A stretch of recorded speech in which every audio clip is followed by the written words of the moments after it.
Ouverture ce matin d'un atelier des cadres des finances des pays africains. 3 jours durant, les participants vont échanger sur les perspectives fiscales en Afrique. «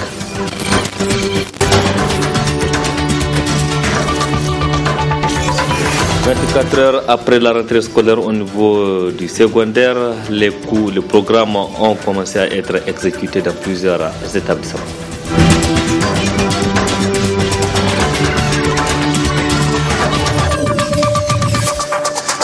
Merci d'être sur la télévision Labari pour suivre le journal de ce mardi 19 septembre 2017. Mesdames, Messieurs, bonsoir et bienvenue à tous. L'hôtel Solix de Niamey a servi de cadre ce matin pour un atelier sur les perspectives fiscales en Afrique. Le principal objectif visé à travers cet atelier des cadres des finances est d'aider les pays africains à développer des régimes fiscaux domestiques efficaces et efficients. Le compte rendu de la cérémonie d'ouverture présidée par le ministre des Finances avec Nafissa Yahaya et Ibrahim Abdou. Cet atelier de l'administration fiscale africaine ATAF, en collaboration avec la Direction générale des impôts DGI, rentre dans le cadre de la validation de la revue sur les perspectives fiscales africaines. L'objectif visé est de mettre en place un cadre solide d'indicateurs significatifs qui permettra de comparer, d'évaluer et d'améliorer le comportement des impôts et taxes en termes de gestion et de recouvrement, afin d'accroître la performance dans la mobilisation des recettes au sein des pays membres de la TAF. Cette vision du Forum sur l'administration fiscale africaine cadre parfaitement avec les ambitions des plus hautes autorités de notre pays, au premier rang desquelles figure le président de la République, chef de l'État, son Excellence M. Issoufou Mahamadou.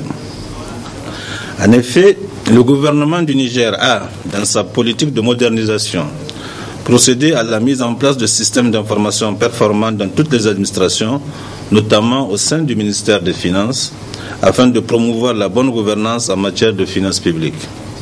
C'est dans ce cadre que la Direction générale des impôts exécute un plan d'informatisation qui vise à concevoir, développer et déployer, sur la base d'applications existantes, un système informatisé de suivi des impôts et des contribuables physiques, qui doit permettre de gérer de façon intégrale tout le processus de gestion de la fiscalité et des moyens généraux de la DGI.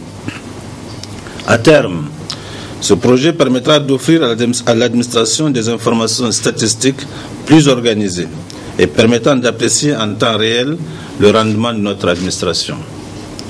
C'est dire que vos assises viennent à point nommé pour conforter mon pays à poursuivre sans relâche le processus de modernisation de l'administration fiscale déjà entamé.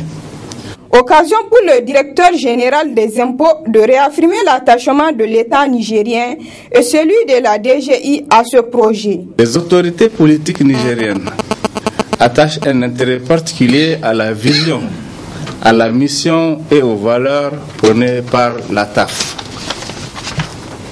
Pour preuve, le Niger a accepté, à la demande de la TAF, d'abriter l'atelier qui nous réunit ce matin.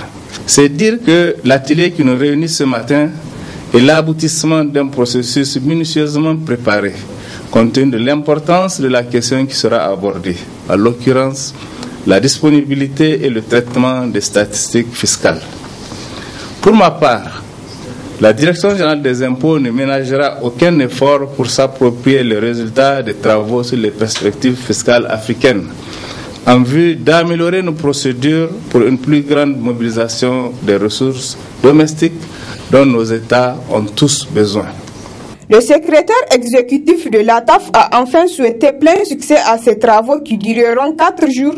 S'en est suivi une photo de famille pour immortaliser la rencontre de Niamey. Restons dans ce domaine pour parler de la rupture totale désormais entre le ministre de l'économie et des finances et le syndicat national des agents des impôts SNAI. En cause la rupture, donc la question de la répartition des ristournes ce matin, au moment où les responsables du ministère de l'économie et des finances étaient à l'hôtel Solix pour l'ouverture de l'atelier.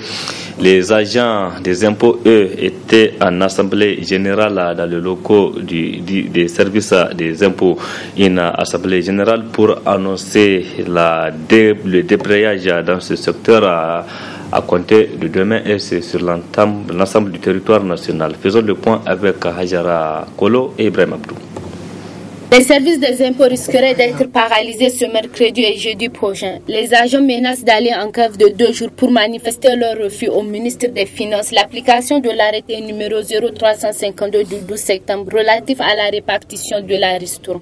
Nous avons adressé en tout cas 4 correspondances au ministre des Finances pour qu'on vienne s'asseoir et discuter de cette question de ristourne avant même qu'il ne prenne son arrêté.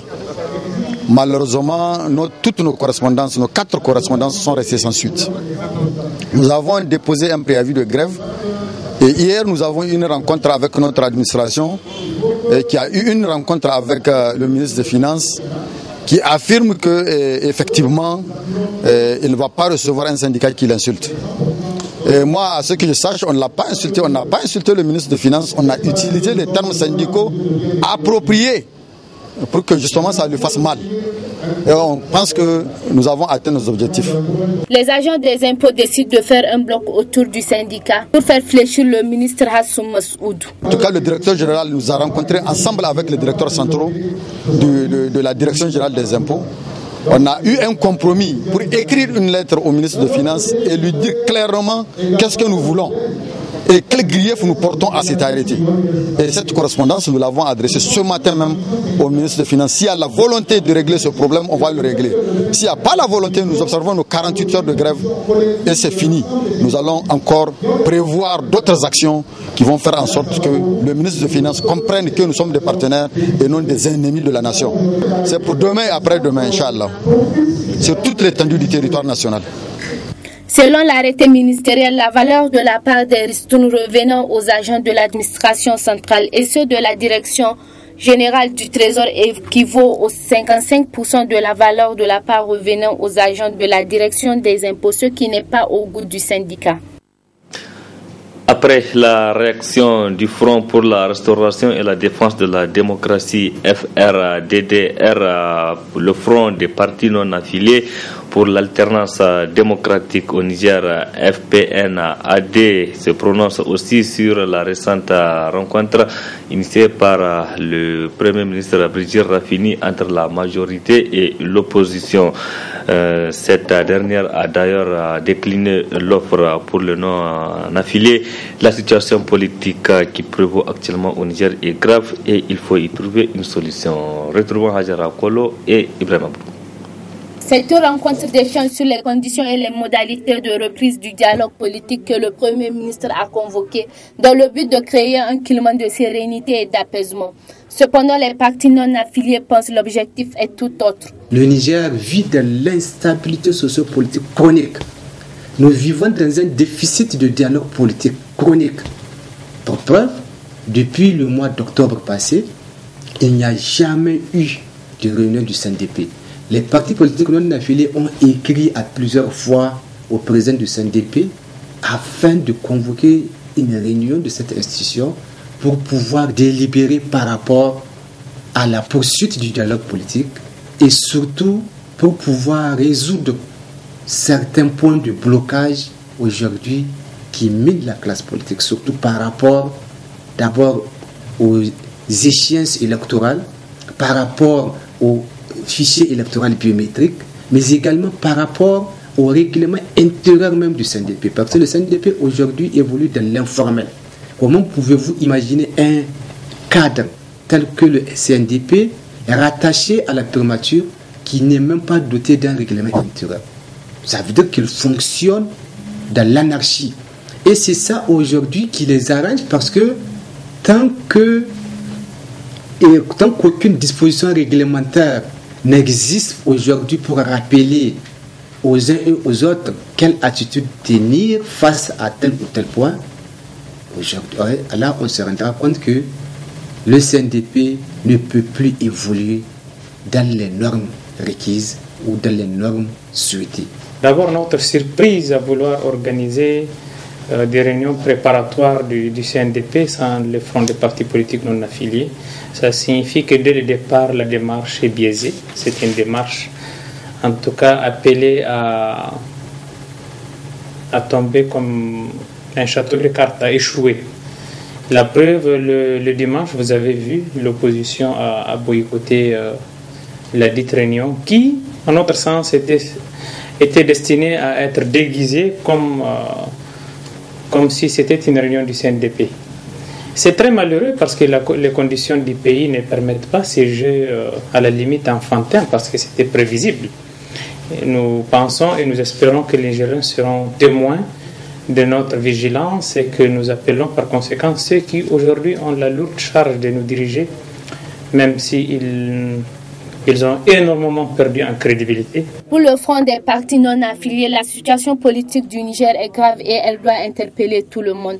Au vu de la situation politique délétère au Niger, il est impératif de créer les conditions de la reprise de la réunion du CNDP qui ne s'est pas réunie au complet depuis octobre 2016.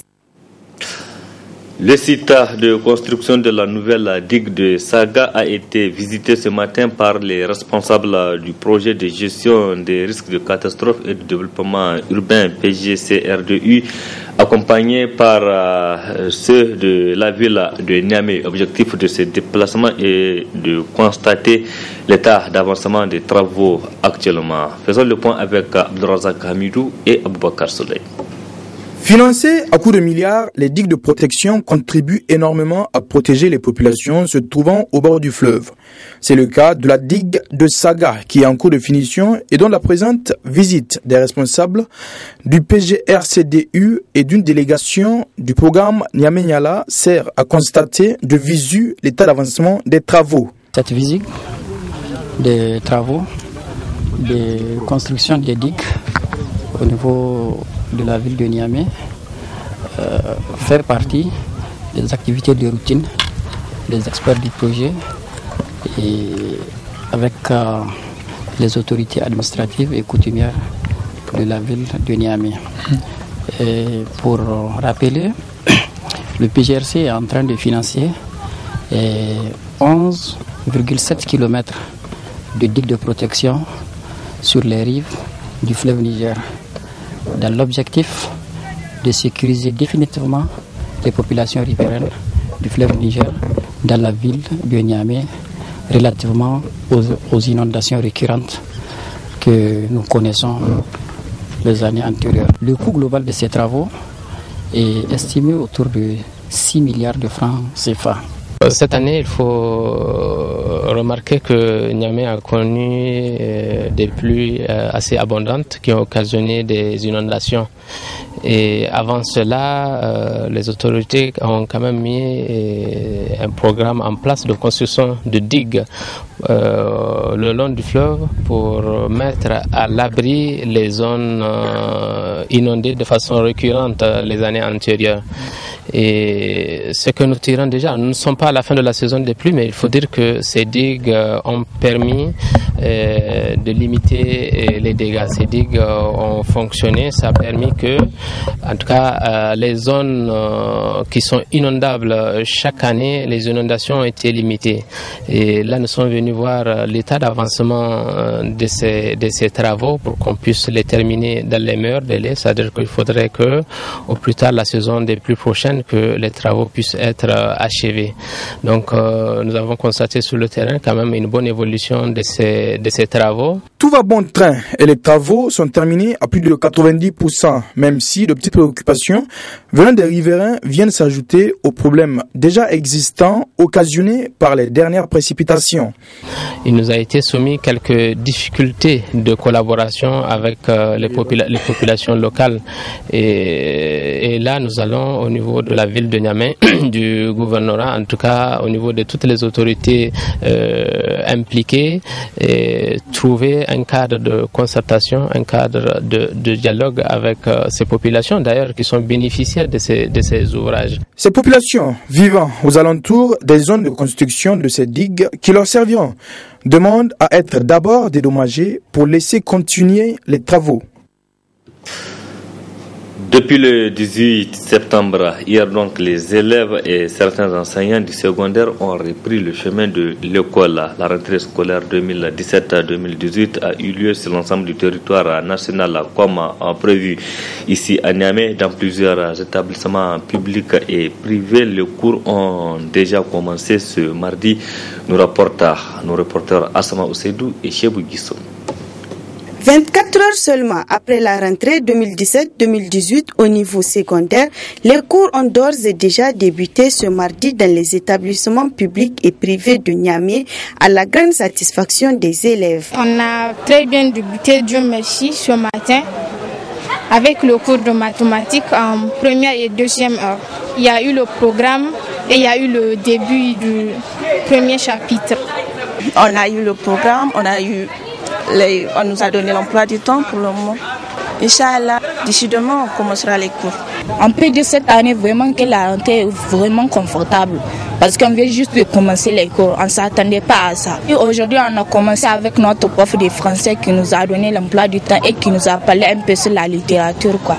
Vu les perturbations enregistrées l'année passée et dans le souci de créer les conditions pour une meilleure année 2017-2018, les responsables des établissements publics et privés adressent ces messages aux élèves. Comme vous l'avez vu vous-même, après la visite que vous avez faite au niveau des salles de classe, les cours ont débuté en tout cas effectivement applaudissamment. Et nous espérons que l'année se déroule normalement et que, n'est-ce pas, nous souhaitons bon courage et beaucoup de succès, n'est-ce pas, aux élèves et aux professeurs encadreurs. Le programme, c'est en fait le programme national, le programme d'enseignement, et que nous projetons qu'ils soient plus sages, qu'ils se mettent au travail, avec beaucoup de détermination, afin de réussir leur année. C'est en fait dans l'intérêt de tout le monde, le leur d'abord, puis l'intérêt, n'est-ce pas, de l'école nigérienne. Nous avons distribué les cahiers aux élèves la journée d'hier, donc toute la journée jusqu'à vers 18h. Et cette année, le kit est composé de 10 cahiers, à savoir 4 cahiers de 300 pages, 4 cahiers de 200 pages, ainsi que 2 cahiers de 100 pages. En plus, il y a 3 bics bleus, un bic rouge et un ensemble géométrique pour chaque élève. Et évidemment, nous avons émis les vœux hier au courant de la réunion de commencer les cours aujourd'hui. Actuellement, il y a des classes qui ont commencé les cours. Évidemment, nous avons commencé très tôt le cours en prévision des grèves. On ne sait jamais comment, dans le futur, peut-être les élèves peuvent aller en grève, ainsi que les enseignants. Et nous nous sommes dit aussi qu'il fait frais maintenant. C'est la rentrée, les élèves sont en forme, ainsi que les enseignants. Donc, il vaut mieux accélérer maintenant au premier semestre que d'attendre le mois d'avril, février, avril, où il y a les grèves, il y a la chaleur, pour vouloir faire des rattrapages. Gageons que c'est parti pour une bonne année 2017-2018, bien que les enseignants contractuels n'ont pas encore repris la craie. Ils exigent le paiement du pécule du mois d'août. Du 17 au 19 septembre 2017, Niamey a accueilli les jeunes venus de plusieurs pays africains dans le cadre de la 4e réunion du comité exécutif de l'Union panafricaine de la jeunesse. Elle a porté sur le thème « Investir dans l'environnement des jeunes pour tirer profit du dividende démographique ». La réunion a pris fin ce jour sur une note de satisfaction. Le compte rendu avec Ismaël Moumouni et Sadoudoumi. Après 48 heures d'intenses travaux, les participants à cette 4e réunion du comité exécutif de l'Union panafricaine de la jeunesse, UPJ, ont passé en revue plusieurs points relatifs à leur cadre. À travers ce communiqué, le comité exécutif a noté les avancées sur la discussion de la 3e réunion tenue à Alger. Du point sur le secrétariat général, le comité a pris note de l'engagement renouvelé des autorités soudanaises pour aboutir dans les meilleurs délais l'amélioration des conditions de travail du siège de l'Union panafricaine de la jeunesse. Le comité a suivi avec intérêt la présentation des rapports des différents membres et a adopté sous réserve de la prise en compte des observations les rapports annuels 2017 et triennal 2014-2017 de l'Union panafricaine de la jeunesse. L'Union panafricaine de la jeunesse a réitéré sa volonté de faire la promotion de la vulgarisation de l'agenda 2063 de l'Union africaine, de l'agenda 2030 sur les ODD de l'Organisation des Nations Unies et la résolution 2250 du Conseil de sécurité des Nations Unies sur la jeunesse, la paix et la sécurité.